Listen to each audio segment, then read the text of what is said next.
Halo guys, balik lagi dengan Efek Anime. Part kemarin mengisahkan beberapa kisah perjalanan hidup dari Hagoromo beserta kedua anaknya. Selain itu, ada momen di mana Sasuke telah terbuang ke dimensi lain oleh Kaguya. Hal tersebut membuat hawa kemenangan dari pihak Naruto menjadi suram, karena yang hanya bisa mengalahkan Kaguya adalah Sasuke dan Naruto saja. Tapi sebelum kita menuju topik utama, jangan lupa untuk klik tombol subscribe dan juga tombol loncengnya, agar selalu mendapatkan update seputar alur cerita anime dari kami. Dan berikut seluruh alur cerita Naruto Shippuden Part 27 versi Efek Anime.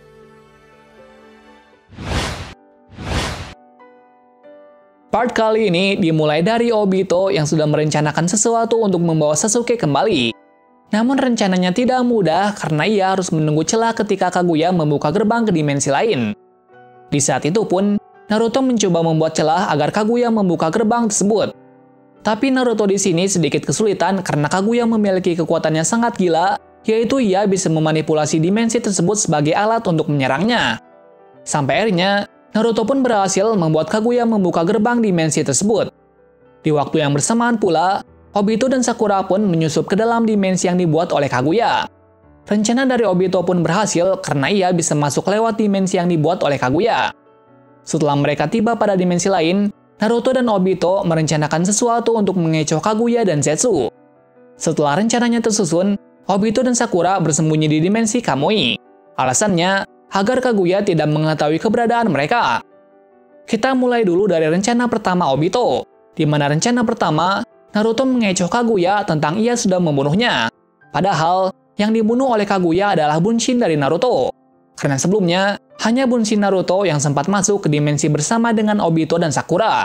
Sementara tubuh aslinya tidak sempat masuk ke dalam dimensi tersebut.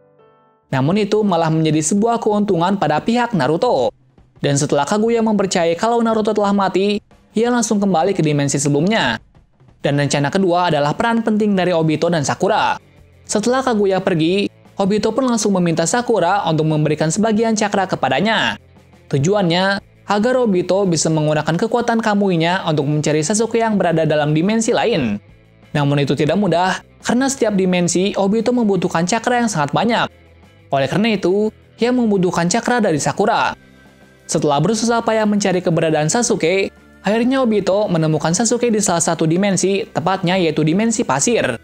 Namun saat itu, cakra dari Obito dan Sakura sudah mulai terkuras, yang mana membuat Kamui dari Obito sedikit menghilang. Sasuke dengan cepat pergi ke arah Obito dan Sakura.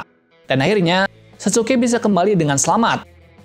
Setelah mengeluarkan cakra yang cukup banyak ditambah menggunakan kekuatan Mangekyou Sharingan, Obito terlihat lemas. Namun ia tidak pantang menyerah sebelum menuntaskan janjinya kepada Naruto tentang membawa Sasuke kembali.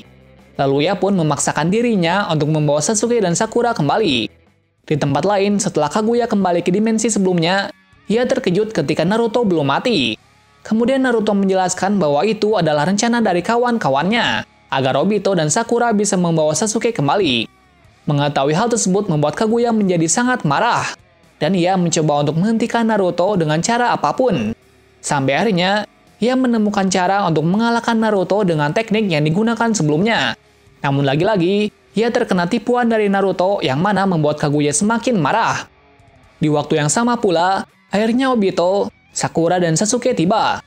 Dan setelah tiba di sana, Sasuke pun langsung membantu Naruto. Kemudian Sasuke dan Naruto bisa bekerja sama kembali. Dan untuk ketiga kalinya, Kaguya pun sangat marah dengan mereka berdua. Sampai suatu ketika, ia berhasil menangkap Naruto. Namun Naruto di sini berhasil diselamatkan oleh Sasuke. Setelah rencana dari Kaguya gagal, ia mencoba untuk berpindah dimensi. Yang mana, dimensi tersebut sangatlah berbahaya bagi pihak Naruto. Karena dimensi ini memiliki gravitasi yang sangat kuat. Dan itu membuat Naruto dan yang lain tidak bisa bergerak. Bukan mereka saja yang tidak bisa bergerak, karena dimensi itu juga berpengaruh terhadap Kaguya sendiri. Namun dari sisi Kaguya, ia sudah merencanakan sesuatu untuk membunuh Naruto dan Sasuke. Namun sebelum serangannya mengenai Naruto dan Sasuke, Obito dan Kakashi pun mencoba mengorbankan dirinya demi melindungi Naruto dan Sasuke. Mulai dari sini, kita disajikan scene yang sangat menyedihkan. Pertama, mulai dari Obito yang mengorbankan dirinya untuk menyelamatkan Sasuke dan Naruto.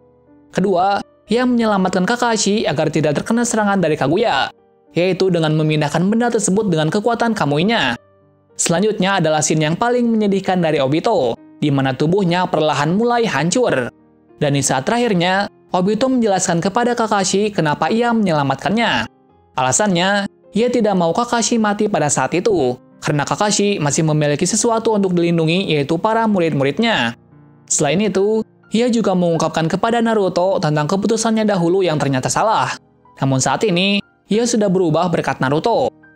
Obito saat itu merasa senang ketika ia bisa mati untuk melindungi teman-temannya. Scene ini adalah scene yang bisa membuat kalian menangis, karena kematian Obito sangat berpengaruh kepada alur cerita Naruto. Karena kisah kehidupannya yang sangat tragis, ditambah ia telah tersesat di jalan kegelapan. Namun itu semua berubah ketika ia bertarung dengan Naruto, yang mana tekad dari Naruto membuatnya kembali ke dirinya dahulu. Pada waktu terakhirnya, Obito pun terbayang-bayang kehidupan bersama dengan teman-temannya di Konoha. Saat itu pun, kita diperlihatkan impian dari Uchiha Obito yang sebenarnya, yaitu menjadi seorang Hokage dan hidup bersama teman-temannya. Yang membuat scene ini bagus ialah cuplikan masa lalu kehidupan Obito dari dulu sampai sekarang. Bisa dibilang, kisah dari Obito pun sangat menyedihkan. Setelah kematian dari Obito membuat hati Naruto merasa hancur, karena lagi-lagi ia tidak bisa menyelamatkan temannya. Sementara pada sisi Kaguya, Zetsu menjadi bersemangat, juga memaki-maki tentang kehidupan Obito yang mati tanpa meraih impiannya. Bukan hanya itu saja, Zetsu juga menganggap bahwa Obito adalah orang yang sangat gagal. Perkataan dari Zetsu membuat Naruto sangat marah, dan secara tak terduga, Naruto berhasil memotong tangan Kaguya. Namun serangan itu tidak cukup untuk menghentikannya. Sementara Zetsu hitam tidak bisa bergerak karena besi hitam milik Naruto.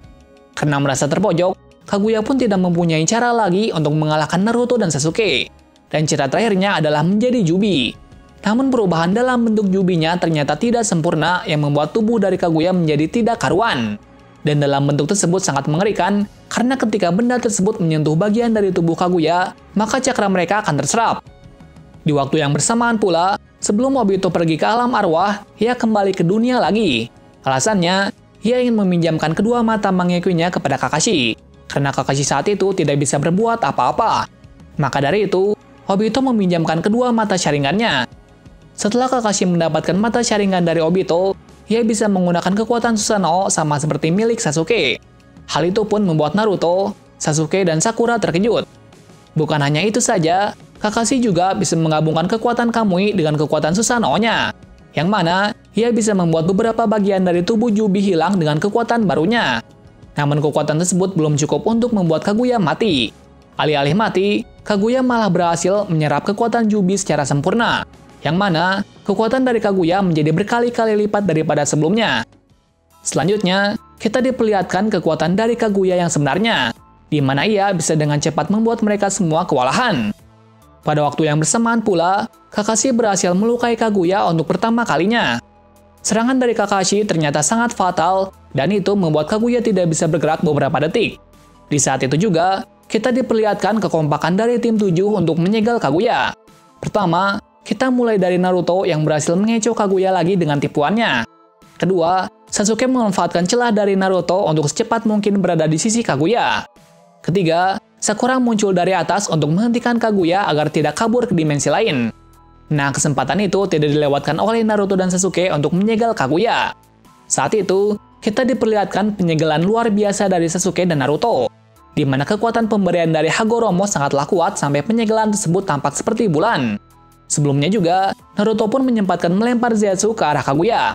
Alasannya, agar Zetsu ikut tersegel bersama ibunya.